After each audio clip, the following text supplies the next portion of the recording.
Assalamualaikum warahmatullahi wabarakatuh. Kami dari kelompok 5 yang beranggotakan saya Zainul Mujibi, NIM 220602110052, dan ini rekan saya. Saya Dian Septi Fauzia, NIM 220602110036 akan mempresentasikan hasil kerja kami, yaitu mengenai ilmu-ilmu yang berhubungan dengan Al-Quran. Ilmu-ilmu yang berhubungan dengan Al-Quran yang pertama yaitu munasabah. Yang dimaksud dengan munasabah ialah sebuah konsep di dalam ulum Al-Quran yang membahas tentang pemahaman makna ayat secara komprehensif dengan menghubungkan antara ayat-ayat sebelum dan sesudahnya, antara pembuka ayat dan penutup ayatnya, dan antara ayat dengan nama surah yang menjadi tema sentralnya. Dalam pengertian lain, munasabah adalah ilmu pengetahuan yang menerangkan hubungan antara ayat dengan ayat atau surat dengan surat yang lain. Munasabah dalam Al-Quran adalah sangat penting karena memahami Al-Quran dengan disertai pengetahuan tentang muhasabah akan diketahui mutu dan kebalagoan Al-Quran. Di samping itu, muhasabah atau korelasi antara ayat atau surat juga membantu dalam memahami dan menafsirkan Al-Quran dengan baik dan cepat. Munasabah secara etimologi berarti kecocokan, kesesuaian atau kepantasan. Kata munasabah secara etimologi menurut As-Suyuti berarti al-musaqalah atau keserupaan dan al-muqabarah atau kedekatan. Sedangkan menurut terminologi dapat didefinisikan sebagai berikut. Menurut Az-Zarkashi, munasabah adalah suatu hal yang dapat dipahami tatkala dihadapkan pada akal pasti akal itu menerimanya. Menurut Ibnu Al-Rabi, munasabah adalah keterkaitan ayat-ayat Al-Quran sehingga seolah-olah merupakan satu ungkapan yang mempunyai kesatuan makna dan keteraturan redaksi. Munasabah dalam pengertian bahasa berarti kedekatan. Dikatakan, si anu munasabah dengan si fulan, berarti ia mendekati dan menyerupai si fulan. Yang dimaksud dengan munasabah di sini ialah segi-segi hubungan antara satu kalimat dengan kalimat lain dalam satu ayat, antara satu ayat dengan ayat lain dalam banyak ayat, atau antara satu surah dengan surah yang lain.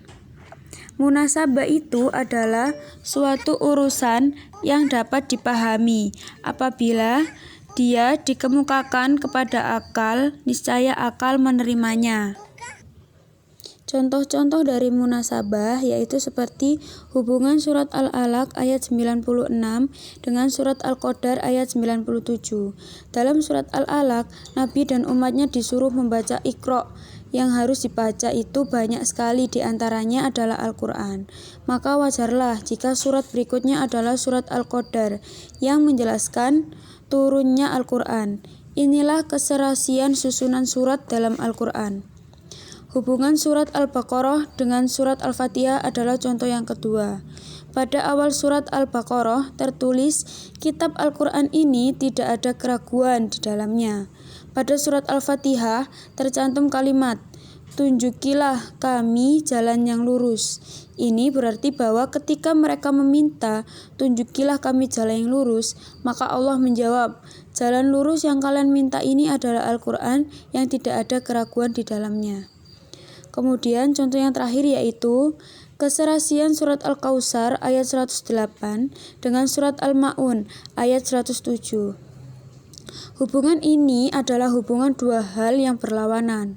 Dalam surat Al-Ma'un, Allah menjelaskan sifat-sifat orang munafik, yaitu bakhil, tidak memberi makan fakir miskin dan anak yatim, meninggalkan sholat atau riya, suka pamer, dan tidak mau membayar zakat. Dalam surat Al-Kautsar, Allah mengatakan, sesungguhnya kami telah memberi nikmat kepadamu banyak sekali. Lawan dari bakhil, mengapa kamu bakhil? Tetaplah menegakkan sholat. Sholat kamu itu hendaklah karena Allah saja, dan berkorbanlah. Lawan dari tidak membayar zakat, inilah keserasian yang amat mengagumkan sebagai petanda adanya hikmah dalam susunan surat-surat Al-Quran.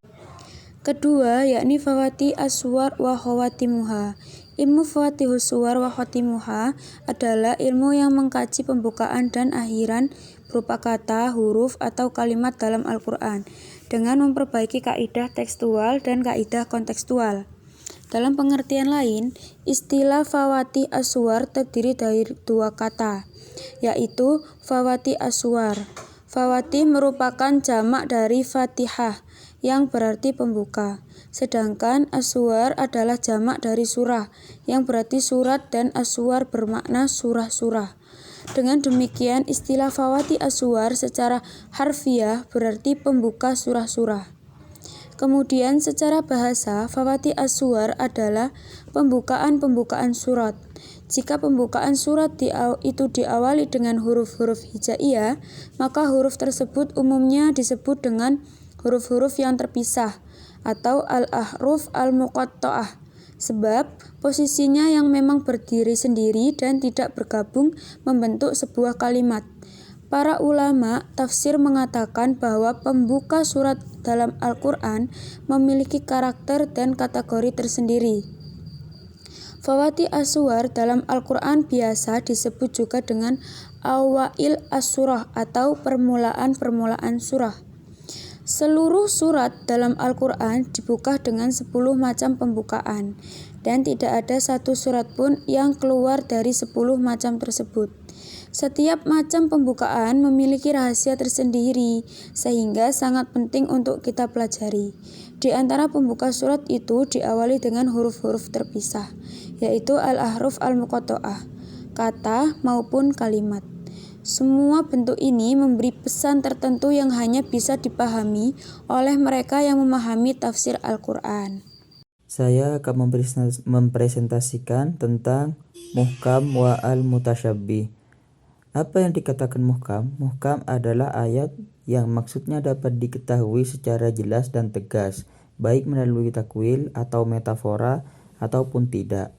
Sedangkan mutasyabbih adalah ayat yang maksudnya hanya dapat diketahui oleh Allah, seperti saat kedatangan hari kiamat, keluarnya Dajjal, dan huruf-huruf muqatta'ah. Definisi ini dikemukakan oleh kelompok Ahlus Sunnah. Berikutnya tentang kemujizatan Al-Quran. Kemujizatan Al-Quran adalah suatu hal atau peristiwa luar biasa pada Al-Quran yang terjadi melalui Nabi Muhammad SAW. Ditantang kepada orang yang ragu untuk melakukan atau mendatangkan hal yang serupa, namun mereka tidak mampu melayani tantangan tersebut. Adapun ilmu yang mempelajari kemukjizatan Al-Quran dinamai ilmu ijazil Quran. Yang terakhir yaitu kisah-kisah dalam Al-Quran. Kisah dalam Al-Quran merupakan kisah yang sangat istimewa, berkualitas sangat tinggi, memiliki nilai dan tujuan yang dikandungnya teramatlah mulia. Kata kisah diambil dari akar bahasa Arab, qosoh, yaqusuh, qosoh, son, berarti menceritakan kabar kepadanya atau bermakna pokok, menunjukkan untuk mengikuti sesuatu yang dikisahkan atau berarti dengan menceritakan. Sedangkan dalam bahasa Indonesia, qosoh menjadi kisah diartikan dengan cerita tentang kejadian atau riwayat kehidupan seseorang. Dalam Kamus Bahasa Indonesia, kisah diterjemahkan dengan cerita, kejadian atau sejarah dan sebagainya. Cerita tuturan yang membentangkan bagaimana terjadinya suatu hal atau peristiwa, kejadian dan sebagainya. Di dalam Al-Quran, Allah Subhanahu wa Ta'ala menampilkan beraneka ragam kisah dari bentuk sigot yang berakar dari qosoh, yaqusuh dan kisoson berjumlah 30 kali dalam berbagai surat dan ayat. Sedangkan bukan kalimat secara langsung, kata yang berakar dari qosoh, tetapi ayat tersebut menceritakan peristiwa secara langsung yang terdapat dalam Al-Quran sebanyak 15 kali. Makkiyah 11 surat dan Madaniyah 4 surat. Sekian dari presentasi kami. Apabila terdapat kesalahan, mohon Terima dimaafkan. kasih. Wassalamualaikum warahmatullahi wabarakatuh.